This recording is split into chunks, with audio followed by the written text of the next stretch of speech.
నమస్తే. ఇన్నాళ్ళు నన్ను సపోర్ట్ చేస్తూ, ఎంకరేజ్ చేస్తూ మీ ప్రేమని నాకు అందిస్తున్న ప్రతి ఒక్కరికి కృతజ్ఞతలు.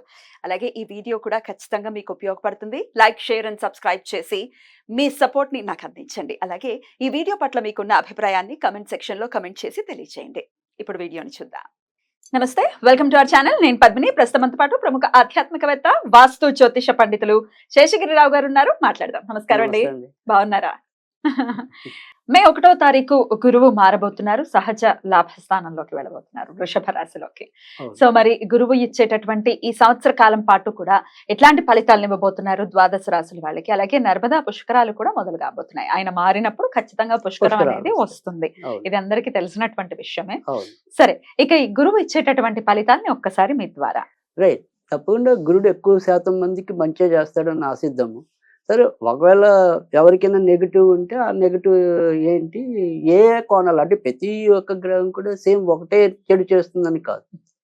సో ఆయా రాశులు బట్టి వచ్చే చెడు వేరుండొచ్చు, మంచి కూడా వేరుండొచ్చు. అవును.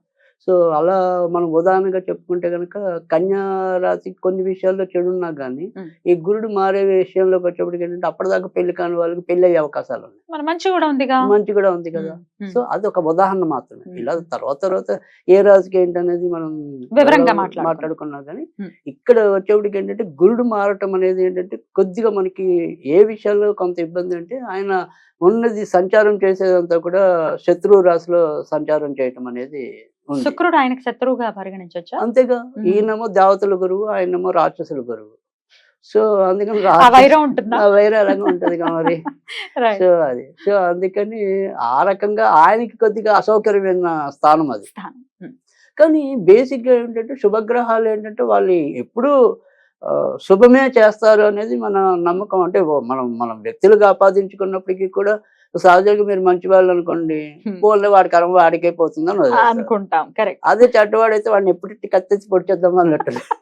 ఆ ప్రవృత్తి గురువులో ఉండదు అనేది చెప్పేది ఏంటంటే వీళ్ళు బేసిక్ గా అక్కడ అసౌకర్యం పాలవ్వచ్చేమో కానీ ఎంతో కొంత మంచి చేయడానికే చూస్తారు, ప్రయత్నిస్తారు. అందుకనే ఈ మూడాలు వచ్చినప్పుడు మనం వాటిని వదిలిపెట్టడం అనేది, అంటే ఆ ముహూర్తాలు వదిలిపెట్టడం ఎందుకంటే వీళ్ళిద్దరు బేసిక్ గా శుభగ్రహాలు. రాక్షసు గురువు రాక్షసుడైనా ఆ రాక్షసులందరికీ మంచిగా కాంక్షిస్తాడు కదా. మరి ఈ దేవతల గురువు దేవతలందరికీ మంచిగా కాంక్షిస్తాడు కదా. సో బేసిక్ గా వీళ్ళిద్దరు కూడా మరి విద్యా సంపన్నులు కాబట్టి ఖచ్చితంగా విద్య ఎవరికైతే ఉంటుందో దానికి ఎంతో కొంత బ్రెయిన్ కూడా ఉంటుంది. తప్పకుండా. అయితే వృషభ రాశిలోకి మళ్ళీ గురువు గారు రావడానికి 12 ఏళ్ళు పడుతుంది. మళ్ళీ అంతేగా 12 years పడుతుంది. సో 12 years కి ఒకసారి మాత్రమే ఈ ప్రిడిక్షన్. అంతే. ఇప్పుడున్నటువంటి గ్రహస్థితి రీత్యా ఇచ్చేటటువంటి ప్రొడిక్షన్ అలా. సో మరి గురువు ఇచ్చేటటువంటి ఫలితాలను ఒకసారి తెలుసుకుందాం. అలాగే ఇంకొక చిన్న విషయము, ఆల్రెడీ గ్రహచారంలో కూడా ఒకవేళ వృషభ రాశిలోనే వాళ్ళకి, అంటే జన్మ జాతకంలో వృషభ రాశిలోనే గురువు ఉండి మళ్ళీ గోచారం కూడా కలిస్తే ఎట్లాంటి ఇంపాక్ట్ ఉంటుంది? సాధారణంగా ఎక్కువ శాతం అయితే మంచి ఫలితాలు ఉంటాయని చెప్పడం అనేది కూడా జరుగుతుంది. ఎందుకంటే మన జన్మ రాశిని, కాకపోతే అలాంటి ఎప్పుడు ఇబ్బంది ఉంటుంది అంటే కనుక ఎవరికైనా సరే ఒక మారక దశలు కానీ అలాంటివి వచ్చినప్పుడు మాత్రం కొద్దిగా ఇబ్బంది ఉంటుంది. సో అలా మినాయిస్తే కనుక ఎక్కువ శాతం ఎప్పుడు కూడా మన జన్మగ్రహాన్ని గోచార గ్రహం వచ్చి టచ్ చేసినప్పుడు ఖచ్చితంగా ఎక్కువ శాతం అయితే మంచి ఫలితాలే ఉంటాయి. సో వృషభ రాశి వారికి ప్రత్యేకించి అడిగింది. వృషభ రాశికి కాకుండా వాళ్ళకి జాతకాలు తెలిసి వాళ్ళకి వృషభంలో గురుడు ఉన్నవాళ్ళు. అదే అంటున్నా. ఇప్పుడు వృషభ రాశి వాళ్ళకే కదా జన్మ జాతకంలో ఉంటే కనుక వాళ్ళకి తెలిస్తే కనుక ఖచ్చితంగా వాళ్ళకి ఇంకొద్దిగా మోరల్ సపోర్ట్ ఇచ్చినట్టు. అయితే వక్రగతి కూడా ఏమైనా ఉందండి గురువుకి ఈ సంవత్సరం? తప్పకుండా. అంటే ఇప్పుడు మనం ఒకటి మూడాలు అనేది కూడా ఉంది కాబట్టి గురుడికి మోడ్యం అనేది ఉంది. తర్వాత దాంతో పాటుగా ఇంచుమించుగా అక్టోబర్ కి మధ్య నుంచి వక్రం ఉంటుంది.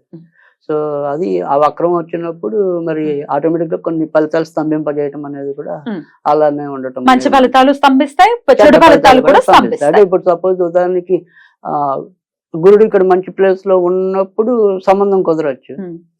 సో కానీ ఆ సంబంధం ఎప్పుడు పెళ్ళికి వెళ్తుంది అనేది స్తంభించింది కాబట్టి ఇంకా 2-3 నెలలు టేక్ తీస్తాయి. అంతే. అలాంటివి అలా కూడా ఉండేది. అది వివరంగా మనం రాశి వైజ్ మాట్లాడుకున్నప్పుడు చెప్తారు. రైట్. మరి ఇప్పుడు ఇక చూద్దాము ద్వాదశ రాశులకి కూడా ఈ గురువు మార్పు వల్ల వచ్చేటటువంటి ఫలితాలు ఏంటో. రైట్. మరి మిథున రాశి వారికి మరి వ్యయంలో గురువు ఎలాంటి ఫలితాలను ఇవ్వచ్చండి? అవును, మిథున రాశి వాళ్ళకి మాత్రం కొద్దిగా జాగ్రత్తగానే ఉండాలి. సో ఏ రకంగా జాగ్రత్తగా ఉండాలి అంటే రెండు కూడా, అంటే ఒకటి చేసే వృత్తి ఉద్యోగాల్లో జాగ్రత్తగా ఉండాలి. తర్వాత రెండోది వచ్చేప్పటికి ఏంటంటే భార్యాభర్తల మధ్య జాగ్రత్తగా ఉండాలి. ఎందుకంటే ఇక్కడికి వచ్చేప్పటికి మిథునానికి వచ్చేప్పటికి సప్తమాధిపతి గురుడు అవుతాడు. తర్వాత వీళ్ళ యొక్క ప్రొఫెషనల్ కారకుడు కూడా రాశిరీత్యా గురుడే అవుతాడు. ఆ గురుడు ఇక్కడ వీళ్ళకి దాంట్లో ఉన్నాడు కదా, వృషభంలో వ్యయంలో ఉన్నాడు. కాబట్టి ఇక్కడ ఏంటంటే ఏదైనప్పటికీ కూడా ఈ రవి ఉండేంత వరకు అంటే ఒక నెలే అంటే కొంత మంచి జరుగుతుంది. ఆ తర్వాత నుంచి రవి కూడా వ్యయంలోకి వస్తాడు.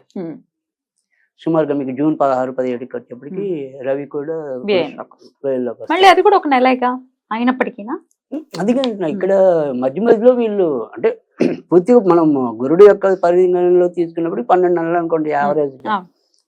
అయితే ఇక్కడ 12 నెలలు ఇబ్బంది అని కాదు కానీ బట్ కొంతవరకు జాగ్రత్త పడాల్సిన విషయాల్లోకి వచ్చేప్పటికి ఏంటంటే ఒకటి ఉద్యోగాలు చేసే ఉద్యోగాల్లో వాటిలో, తర్వాత రెండోది వచ్చేప్పటికి ఏంటంటే భార్యాభర్తల విషయాలు. ఈ విషయాల్లో జాగ్రత్తగా ఉండాలి. ఎప్పుడు విషయాల్లో మరి జాగ్రత్తగా ఉండాలి అంటే ఇందాక చెప్పాను, ఇప్పుడు ప్రస్తుతం అయితే జాగ్రత్తగా ఉండాలి ఒక నెల. తర్వాత జూన్ 16 నుంచి ఇంకొద్దిగా జాగ్రత్తగా ఉండాలి. ఇప్పుడు పర్వాలేదు అంటే జూన్ 16 లోపు ఏదైనా పనులు చేసుకోవాలనుకుంటే ఇప్పుడే బెటర్. ఎందుకంటే ఆల్రెడీ గురుడు అక్కడ లాభంలో ఉన్న రవి నక్షత్రంలో ఉన్నాడు. సో అది ఖచ్చితంగా ఇప్పుడు మంచి ఉంది, కానీ జూన్ 16 తర్వాత నుంచి మంచి లేదు. మళ్ళీ జూలైలో కొంతవరకు బెటర్, కానీ అప్పుడైనా వేలులోనే గురుడు ఉంటాడు. రవి మనకి మాట్లాడు కానీ గురుడు ఇంకా అక్కడే ఉంటాడు. సో అందుకని ఖచ్చితంగా మిథున రాశి వాళ్ళు అయితే జాగ్రత్తగానే ఉండాలి. అది ఎలా జాగ్రత్తగా ఉండాలి సరే, భార్యాభర్తలు అన్నాము, తర్వాత ఉద్యోగాలు అన్నాము. ఇక్కడ ఉద్యోగాల్లో వచ్చేప్పటికి ఏంటంటే వీళ్ళు ఆ తప్పడం అంటే తొందరపడతాను అనేది ఒకటి. తర్వాత సాధ్యమైనంత వరకు కూడా వీళ్ళు ఈ మిథున రాశి వాళ్ళు కొత్త ప్రయోగాలకు వెళ్లకుండా ఉండటం మంచిది.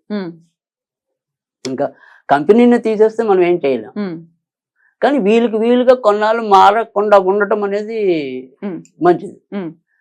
అలా మారితే మళ్ళీ వాళ్ళు ఏమంటాం పెనం మించి పొయ్యిలో పడినట్టే. సో అందుకని అక్కడ వీళ్ళు జాగ్రత్తగా ఉండాలి. ఇక భార్యాభర్తల మధ్య ఏంటంటే తరచూ ఏవో ఒక కలహాలు అయితే వస్తూనే ఉంటాయి, కానీ విడిపోరు. అలాగని ఇలాగే లేకుండా ఉంటారు. అదొకటి ఉంటుంది. తర్వాత రెండోది వచ్చేప్పటికి ఏంటంటే ఇక్కడ ఎవరైతే మిథున రాశి వాళ్ళు ఉన్నారో వాళ్ళకి మెయిన్ తలనొప్పులు ఏంటంటే వాళ్ళ మాట తీరులోనే వస్తాయి. అంటే ఈ భార్య భర్తని గురించి కరెక్ట్గా మాట్లాడుకోవటం, భర్త భార్యని కరెక్ట్గా మాట్లాడకపోవటం, మాట తీరుతో చాలా ఇబ్బందులు ఉంటాయి. అంటే ఈ తొందరపాటు మాటలు విసరటం, లేదా చులకన చేసి మాట్లాడటం, వాటి వల్ల ఇబ్బందులు వస్తాయి. అది ఈ ఏడాది ఎక్కువ అవుతుంది. సో ఎందుకంటే వీళ్ళకి కుజుడు కూడా మేలు చేసే గ్రహం కాదు. సో ఈ కుజుడు ఇప్పుడు మళ్ళీ నెమ్మదిగా లాభస్థానానికి వచ్చినప్పుడు ఇలాంటి ఇబ్బందులు ఎక్కువ ఉంటాయి. కానీ కుజుడు ఎప్పుడైతే లాభస్థానానికి వస్తాడో ఇక్కడ గురుడు యొక్క చెడు తగ్గుతుంది. అక్కడ ఉద్యోగాల్లో ఉండే వాళ్ళకి టెంపరీగా జూన్, అందుకని ఎలా చూసుకున్నప్పటికీ కూడా జూన్ 16 దాకా గోచారం వీళ్ళకి చాలా బాగుంటుంది. జూన్ తర్వాత నుంచి నెమ్మదిగా డౌన్ అవుతుంది. కనుక అక్కడి నుంచి వీళ్ళు ముఖ్యంగా జూలైకి వచ్చేప్పటికి కుజుడు ఇంచుమించు జూలై 26 ఆ టైంకి మిథునంలోకి వస్తాడు. అక్కడి నుంచి ఈ కోపతాపాలు పెరుగుతాయి. సో ఇందాక చెప్పిన ఈ తొందరపాటు చర్యలు అంటే అప్పటిదాకా చేస్తున్న ఉద్యోగాన్ని వదిలేయటం, మనం వ్యాపారం చేద్దామని ఒక ఆలోచనకు రావటం, సాధారణంగా మిథున రాశికి కొద్దిగా వ్యాపార తాలూకు లక్షణాలు కూడా ఉంటాయి. ఎందుకంటే దానికి బుధుడు అధిపతి అవటం వల్ల. కనుక ఆ రకమైన ప్రయోగాలు కొంతవరకు వీళ్ళు దూరంగా ఉండటం, ఉన్నంతలో సాటిస్ఫాక్షన్తో వెళ్ళిపోవటం మంచిది. వెళ్తే కనుక అప్పుడు మనకి ఇలాంటి ప్రమాదాలు కానీ అది మనం చేయడానికి ఉండడానికి కానీ ఉండదు. ఎట్లాంటి పరిహారాలు చేసుకోవచ్చు అండి వీళ్ళు మరి ఈ సంవత్సరం కూడా? రైట్. వీళ్ళైతే కనుక ఈ ఏడాది అంతా కూడా ఎక్కువ మరి వెంకటేశ్వర స్వామిని పూజించడం వల్లే మేలు జరుగుతుంది. ఎందుకంటే ఇక్కడ గురువుని మనం వచ్చేప్పటికి ఏంటంటే ఆల్రెడీ శుక్రుడు రాశిలో ఉన్నాడు. ఈ మిథున రాశికి వచ్చేప్పటికి ఏంటంటే తర్వాత మనకి కొంత ప్రయోజనం చేకూర్చే వాళ్ళు రవి కుజులు ఉన్నారు. సో వీళ్ళందరి కాంబినేషన్ గా తీసుకుంటే కనుక వీళ్ళకి వెంకటేశ్వర స్వామిని పూజించడం వల్ల ఎక్కువ మేలు జరుగుతుంది. అయితే మరి వెంకటేశ్వర స్వామిని ఎలా పూజించాలి అనేది ఒక పద్ధతి. సో ఇక్కడ ఏదైనా సరే వాళ్ళు అనుకోగలిగితే కనుక ప్రతి రోజు కూడా శక్తి అనుసారం శ్రీధర శ్రీధర శ్రీధర శ్రీధర శ్రీధర శ్రీధర శ్రీధర అనుకోవటం, అలా అనుకోవటం వల్ల కూడా మంచి ఫలితాలు రావటం అనేది ఉంటుంది. తర్వాత ఏదైనా సరే వెళ్ళాలి, మనం ఏదైనా గుళ్ళకి తిరగాలి అనుకున్నప్పుడు బుధవారం కానీ శనివారం కానీ కొద్దిగా వెంకటేశ్వర గుడికి వెళ్తూ ఉంటే మంచిది. రైట్. చెప్పినటువంటి జాగ్రత్తలు పాటిస్తూ వెంకటేశ్వర స్వామి ఆరాధనతో ఈ సంవత్సరాన్ని చాలా జాగ్రత్తగా డీల్ చేయాల్సినటువంటి పరిస్థితి ఉంది కాబట్టి Right. వాళ్ళు ఆ విధంగానే ఈ సంవత్సరాన్ని అంతటినీ కూడా జాగ్రత్తగా గడుపుతారని మనవి చేస్తూ ఇక నెక్స్ట్ ఎపిసోడ్ లో కర్కాటక రాశి గురించి తెలుసుకుందాం. Thank you so much. నమస్తే.